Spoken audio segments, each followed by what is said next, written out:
You guys are absolutely insane.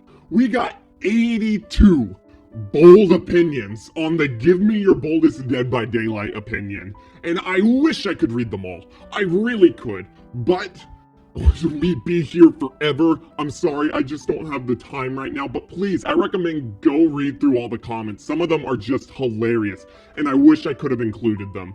But I have taken half, and I think that's a good amount. So ladies and gentlemen, I present to you 41 of the boldest Dead by Daylight opinions from you, the viewer.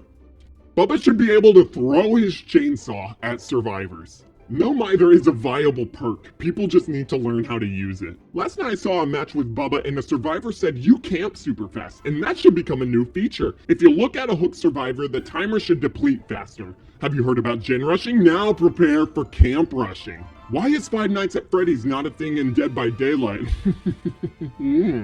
Generator should be 2 times faster to repair. DBD's balance is in its best state since 2016. Oh boy, here I go saying probably the most controversial thing. Jane is like a 6 at best. I love playing against a Death Slinger. Yo, me too.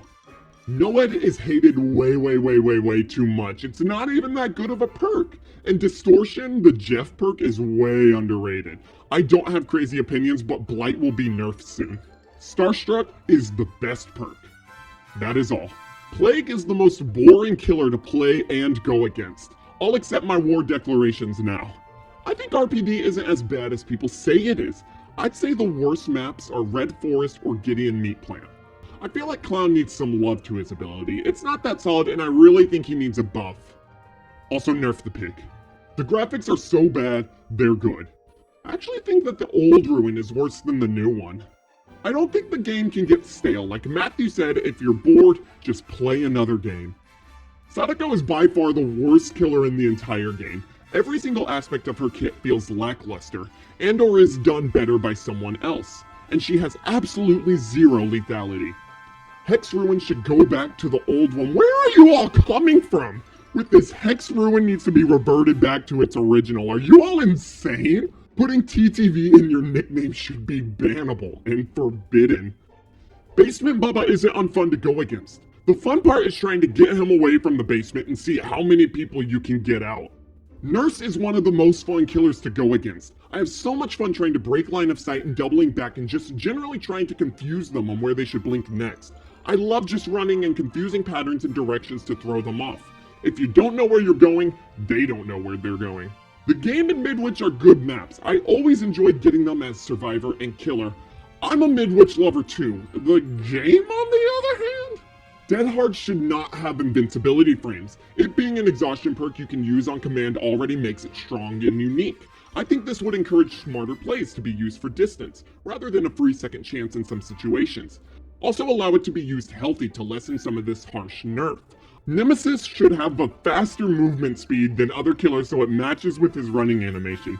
You could remove the zombies to compensate. He should also have a passive mutation ability, like if you volt a window 10 times during a chase in a trial, you get a 5% volt speed increase for the rest of the trial. It would fit him very well. This comes from the Nemesis himself, so it might be a little biased. I absolutely, decisively, 100% freaking hate Blight, both to play and to play against. Killers should get a blood point bonus for Swifts. If the killer is going to get screwed over, he should at least get more blood points. If it's a 2-man squad, 50% more. 3-man squad, 75% more.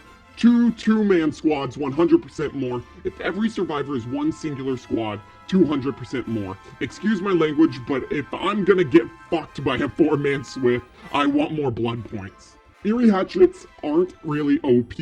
And as a Pig, Ghost, Huntress, Hybrid Killer main, Pig and Ghostface need a buff. That was a lie. Pig needs a nerf. I think add-ons are bad for Dead by Daylight, and if I were to be head of DBD, I'd remove them or at least rework them. They're unintuitive for new players, frustrating for people going against, depending on add-on, and are impossible to balance. Trapper's Trap should not be disarmable. He's top 3 weakest killers and the icon for this gorgeous game we play. Give him justice. As a survivor main, I think the Hag trapping hooks isn't camping. I feel like it is simply a good use of her abilities. I think that RNG on maps needs to be scrapped. Hear me out. Make 10, hell, maybe 20 variations of each map that is balanced for both sides. Most of the time, it's not the survivor's or killer's skill that has the most impact. When you're on Cowshed and you have as many pallets as behavior has made promises, it's not that hard to win, is it? And that goes for the killers winning if 60-70% of the map is a dead zone. Yes, I've seen it.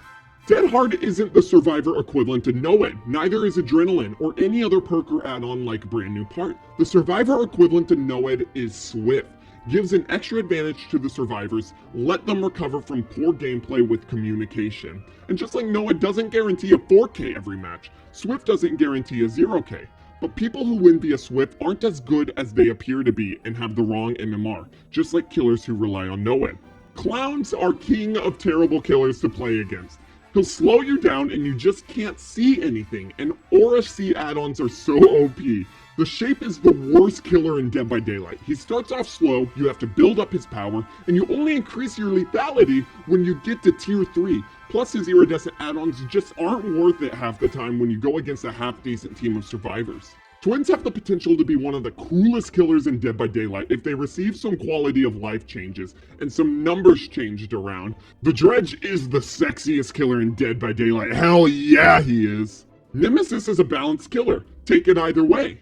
Are there people out there who think Nemesis is overpowered or underpowered? We need to have a chat. Okay, so 3 opinions. May sound biased since it's coming from a Nia main. Not all Nias are toxic. Like, sometimes I'll hear people say things like, all Nia's flashlight click constantly and teabag, and it's insane how some people assume that if the majority does it, everyone does it. Midwich is a decent map. A lot of people say that it's too dark, hard to navigate, etc., but really after you play it enough, you get the hang of it, and can find ways to run killer around the map. 3. Pyramid Head isn't thick. Freddy should never have been a playable killer in Dead by Daylight. On launch he was completely shit, having to wait a good 5 to 7 seconds to put a survivor to sleep just to even injure them. His rework just made him feel lethargic to play against, and the only fun part of him are his dream pallets, which aren't base kit. Freddy simply doesn't belong in Dead by Daylight. Comment down below, I am a bring old Freddy back stan. I had so much fun with old Freddy where he was invisible and could pull you into the dream world. I want him back. Okay, I've got 2. Pinhead is disliked by survivors because they have to use their damn brain to outplay him. And 2, Thana is weak. The only reason why it's working is because of the red progression bar, and it just looks like it's going slow, while in reality it adds about 8 seconds or so with 2 stacks.